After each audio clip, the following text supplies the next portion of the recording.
Ah, o seguinte, coloca na velocidade que quiser, comenta, compartilha, aperta o botão do gostei, se inscreva-se. How? Conheça o Round One, melhor fone de notícias do bots, também com o melhor grupo de zap de bots no Brasil. How, bem-vindo no canal do Viciado em Luta. Seguinte, eu tava esperando ter confiança pra fazer esse vídeo. Eu tava querendo há muito tempo, mas eu estava em dúvida se ia fazer ou não, em que momento eu ia fazer. Seguinte, imitação da forma de lutar do Éder Joffre. O que acontece? Eu, no vídeo mais recente do Éder Joffre, que vai ser junto a esse,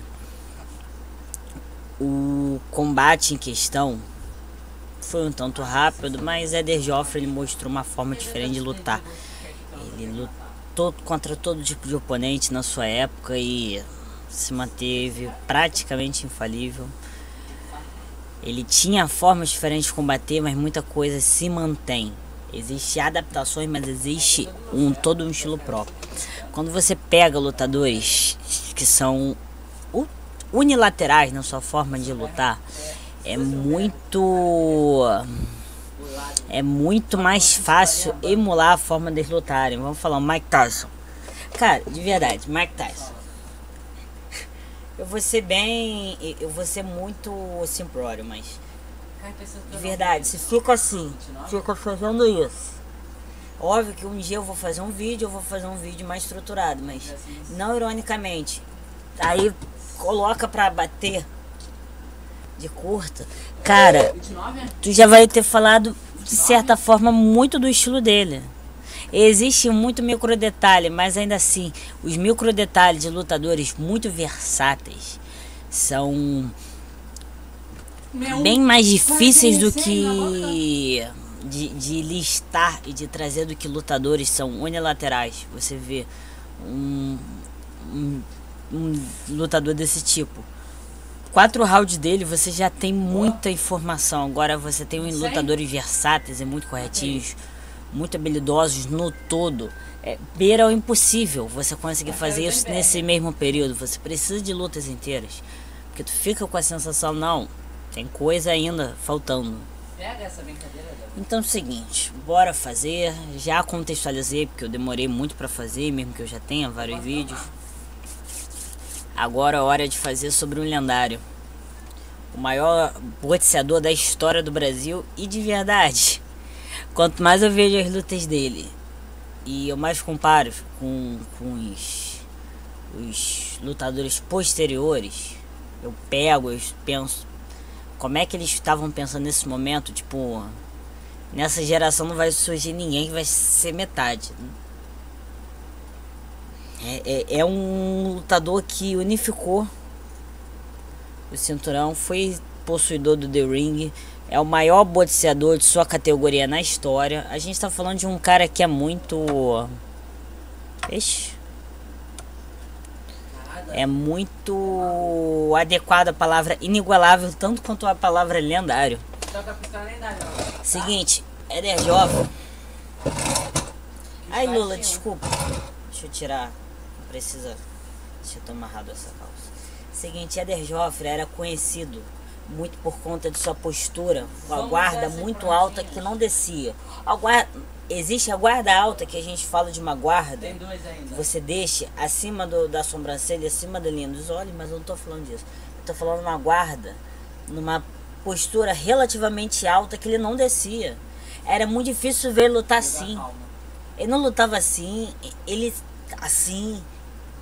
ele sempre estava com a guarda alta. Isso é uma coisa extremamente importante se pontuar. Éder Joffre era um lutador que a guarda estava sempre ali, alta, posturada. Ele tinha uma fidelidade quanto a isso que é impossível você sem treinar tanto, ter tanto condicionamento, você manter. Ele mantinha, ele tinha um ritmo muito bom. Éder Joffre era um lutador que era relativamente alto para sua categoria, mas ainda assim ele lutava numa postura alta, numa postura baixa, com muita tranquilidade. Ele variava muito, ele tinha muita tranquilidade para ficar variando nessa postura. E quando ele ia para baixo, ele se inclinava para frente, você só restava golpear essa parte. Aí ele conseguia se mover e ir pra trás. Era um lutador que era muito difícil você acertar. Que tava sempre com a guarda em dia. Era um lutador muito difícil. Muito difícil você acertar, porque a defesa estava ali, muito próxima. Se ele prezasse, ele defendia com muita facilidade. Era um lutador extremamente habilidoso, a técnica lapidada ao extremo. Era um lutador que tinha um controle corporal gigante. Então, se ele prezasse produzir força, ele produzia força. Ele prezasse de um golpe extremamente rápido, ele fazia de forma extremamente rápida. Os golpes dele eram de uma velocidade enorme, um volume enorme, e ele, quando precisava desempenhar a velocidade, ele fazia de acordo. Para ele usar força sem perder velocidade, ele tinha uma forma muito interessante. Que isso relembra muito o Sugar Robinson. Vamos falar, numa distância longa, ele puxava o soco lá de trás e enquanto executava o soco avançava. Se você está muito próximo, se você não socar, você é socado. Você puxa a mão para trás, até você acertar, você levou 2, 3. Aí tem que pegar em cima. Agora se tu tá longe, o período que a pessoa tem para golpear, ela vai ter que se aproximar. Você vai fazer o trabalho de aproximar. Mas o tempo que você perde de fazer um golpe mais aberto, você desempenha os dois ao mesmo tempo. E a gente coloca maior velocidade com a cadeia cinemática enorme dos golpes, muito amplos, e batia forte. Éder Joffre fazia isso. Ele aproveitava a postura baixa, que ele golpeava muito bem na curta, ele lutava muito bem na curta, dinâmico ao extremo. Ele, quando ele estava numa postura baixa, ele fazia o que as pessoas chamam de direita do Joffre. Ele ficava numa postura baixa. Eu não vou conseguir. Peraí, deixa eu subir aqui. Cara, isso não vai dar muito certo. Tá, não vai mostrar muito bem, eu tenho que ficar em cima do banco. Ele, quando ele executava o soco, uma postura baixa, era uma base bem ampla. Ele jogava o pé para trás, nessa base mais ampla. Ele girava o quadril um pouco. A gente fala de um giro. Aí deixa eu ficar na ponta dos pés, eu ficar em cima do banco que não vai funcionar. Ele ficava na. Ele girava o quadril um pouco. O ombro é recomendável você ter um giro acompanhando o quadril. Mas quando você quer um golpe mais alongado, você não pode fazer de acordo a isso. Ele jogava o ombro, aí aproveitava da alavancagem para a mão subir e acertava o soco de baixo para cima. Era um soco que, se pegasse, desequilibrava, porque estava vindo de um ângulo muito baixo, empurrando para trás. Era um golpe muito fora do normal, fora do esperado. A gente pega um cara que executava golpes em uma distância muito longe, puxava e batia feito um cavalo. Aí a gente pega. Ele é o maior nocauteador em números da história do Brasil. E, vou ser sincero, muito distante qualquer outro brasileiro está dele.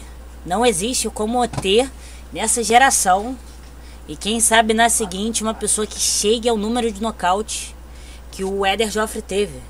Ele em 80 e... esqueci o número. 80 lutas, ele tem 50 nocautes. Só para vocês terem... E ele tinha uma porcentagem, eu acho que de 60%, era alguma coisa assim. Era uma porcentagem relativamente alta. 60%, 80%. 75 vitórias com 52 nocautes. Porra, Davi, tu que foi me fuder. Um número muito elevado. Não é servidor não, viado. Ele tem 75 vitórias.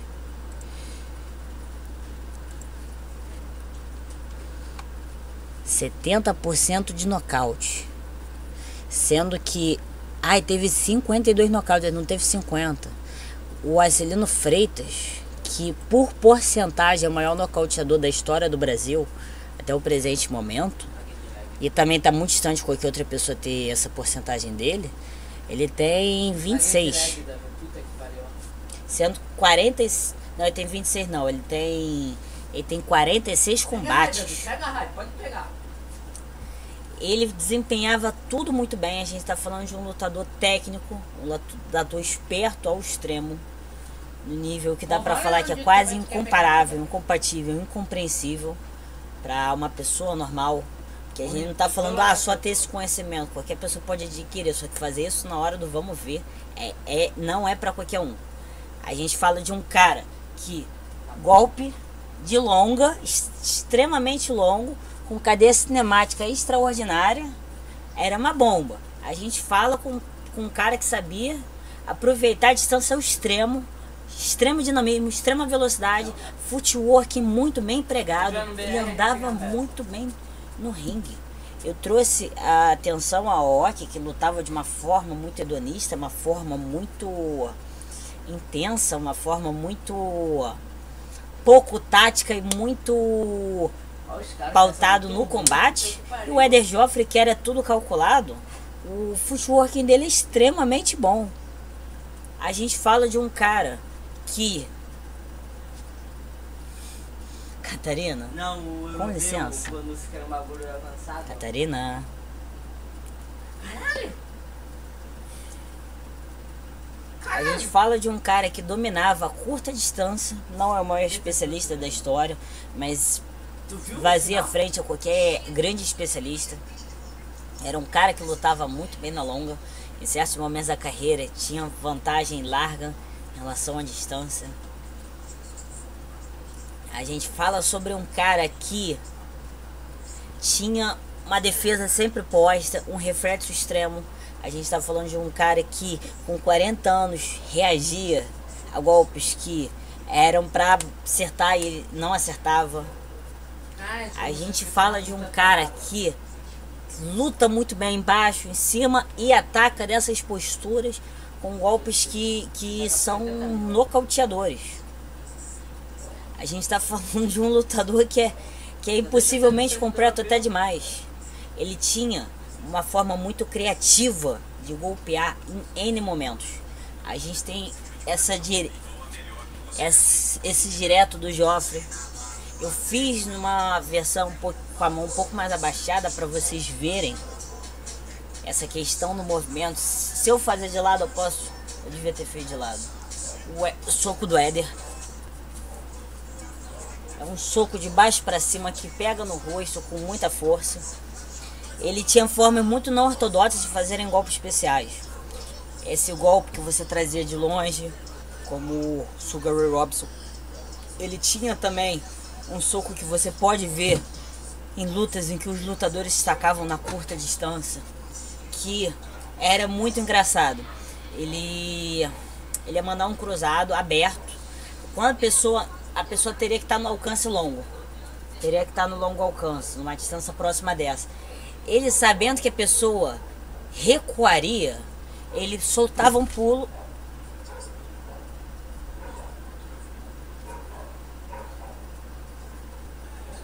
Ele soltava um pulo que fazia com que o golpe fosse um pouco mais impulsionado para frente. O que acontece? A ideia seria qual? Eles executam um cruzado de longa distância. Um cruzado de longa distância. Ele saltava e o embalo do golpe fazia com que no ar ele ficasse momentaneamente desequilibrado. Ele dava um pequeno salto ao ponto de, quando estivesse comprometedor, ele já estaria com o pé no solo. É um golpe que ele solta numa postura reta, coluna reta. Ele soca e o corpo tende para a rotação. Então ele fica um pouco inclinado. Ele pousa primeiro com a perna, que foi o eixo do giro. E o golpe, por conta desse embalo, desequilíbrio, o golpe puxa. O golpe era para ser aqui, ele puxa mais para frente. Então, era uma machadada que tu levava na cara, numa distância que não era para pegar. Aí a gente pega aquele socava de muito longe. A gente pega que ele socava de baixo para cima. O cara era mestre no ortodoxo, no não ortodoxo, na defesa, no footwork. Taticamente impressionante, fôlego inesgotável. Ainda mais que para lutar assim o tempo todo, fôlego inesgotável mesmo. Catarina? Ah, Catarina, por favor. Não, pera aí. Vem cá, gata. Vou deixar você dormir lá. Tá, pera aí. Dá mais pra você. Aqui, ó. Vem aí, pô. A gente fala de um cara que fazia de tudo. De tudo. Fazia de tudo muito bem. Era um cara que se adaptava a todo tipo de situação. Quando a gente fala do maior peso galo da história, a gente está falando peso galo. Um dos pesos mais próximos, os pesos intermediários, mas ainda nos pesos mais baixos. Os pesos mais baixos têm dinâmicas próprias de lutar, tem situações próprias. É um peso que normalmente lutadores lutam numa postura mais apontada para o adversário, tudo, trazendo confronto, combinações, golpes tanto retos quanto cruzados. Quando a gente fala em categorias mais baixas, a gente fala de lutadores que querem dominar na longa distância. Porque se você está trazendo combinação, o cara metralhadora de soco. Se você toma a frente no soco retos, você consegue interromper tudo. E se você tomou a frente, você consegue impor tudo. Porque a partir do momento que a pessoa tenta trazer uma resposta diferente, suas combinações, você pode voltar à condição inicial de vencer ela nos socos retos. Então são lutadores que lutam com o ombro da frente mais apontado para o adversário, o corpo mais retilíneo. Era um lutador que lutava muito bem com golpes retos. ênfase ao jab. Velocidade extrema, força extrema, condicionamento extremo, técnica extrema, adaptabilidade extrema, QI de luta elevadíssimo, mente inabalável, tanto que teve 4 empates, se bem recordo, teve 2 derrotas e uma carreira com um percentual de vitória extremamente elevado. Só de vitórias ele tem mais que lutas do que muitos lutadores históricos. A gente está falando da maior das lendas brasileiras.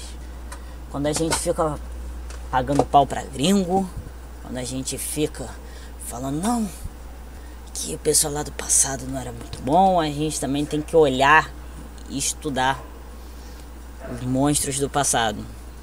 O pessoal quer falar muito sobre, a gente não tem tradição, a gente não tem culturas de esportes de combate, a gente não tem nada. A gente tem nada, além do maior lutador peso galo da história. A gente está falando de um cara que Muhammad Ali colocava lá em cima. Um homem que Muhammad Ali, o maior, o mais importante boxeador da história mundial, pediu para ele fazer parte do cinturão. A gente está falando do maior. É o maior brasileiro na história de combate, né, no esporte de combate, talvez. No boxe, indiscutivelmente, é o maior. É um lutador muito complexo. Eu fui muito superficial, de certa forma. Eu quis trazer elementos em que ele se destaca. E ele combate, tirando as partes não ortodoxas, que são próprias, que são momentâneas, que exigem no momento serem feitas daquela forma. Ele é um lutador ortodoxo ao extremo, com a técnica alinhada e tradicional ao extremo. Tirando esses momentos não tradicionais, eu lutava de forma tradicional. Se você aprender o basicão, bonitinho, 1, 2, bonitinho, cruzado, seja horizontal, seja vertical, eu digo quando a palma da mão está apontada para você e o dedão estaria numa posição vertical. E quando eu falo horizontal, eu falo de a palma virada para baixo, o dedão estaria apontado para você na posição horizontal. Seja vertical, seja horizontal. Você faz na curta, você faz na longa. faz o uppercut bonitinho, hook bonitinho. Tu faz tudo bonitinho, você tem como lutar como ele. Só que ele tinha muitos truques na manga. Truques na manga que, infelizmente, por se perder muitas lutas, talvez a gente não saiba de 100%. Eu vou trazer mais lutas futuramente, curtas dele. Eu tenho que trazer o Masariko Harada 2. Eu tenho que trazer a luta contra o José Legra. Eu acho que vou trazer todas as lutas completas. A gente mapeou muita coisa.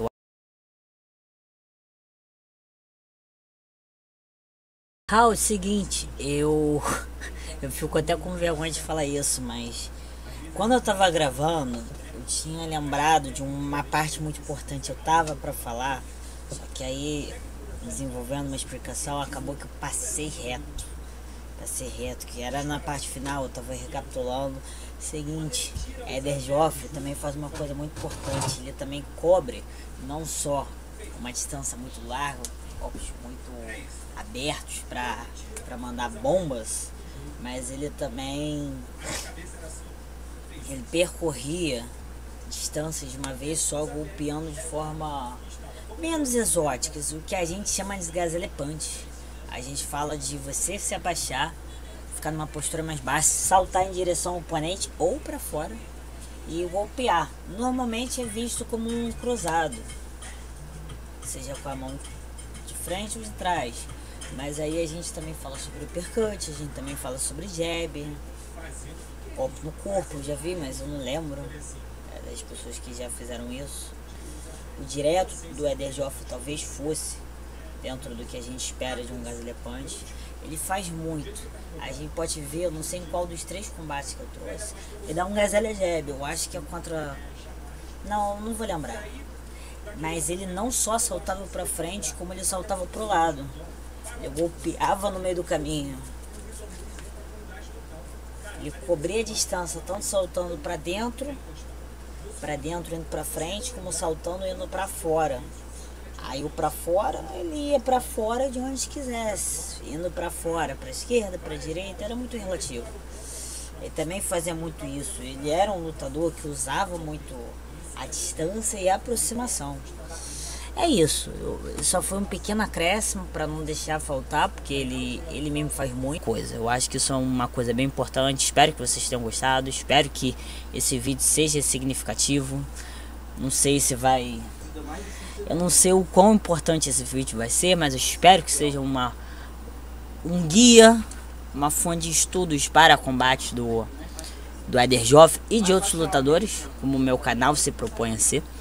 Espero que vocês tenham gostado. Não deixe de se inscrever. Se você achar que vale a pena, ativa o sininho. Daqui a não muito tempo eu acho que eu vou conseguir a aba de membros. Então quando for o momento, eu vou ver o valor, mas vai ser um valor baixo. Não deixa de ver meus conteúdos exclusivos, análises que não foram ao ar do público. Não deixa de comentar. Vamos interagir, pode fazer pedido, pode falar qualquer coisa, pode contar uma piada. Eu tenho um senso de humor bem porcaria, então eu vou rir de tudo. Não deixa de apertar o botão do gostei e não deixa de compartilhar nas outras redes sociais se você achar que o vídeo é digno de ser compartilhado.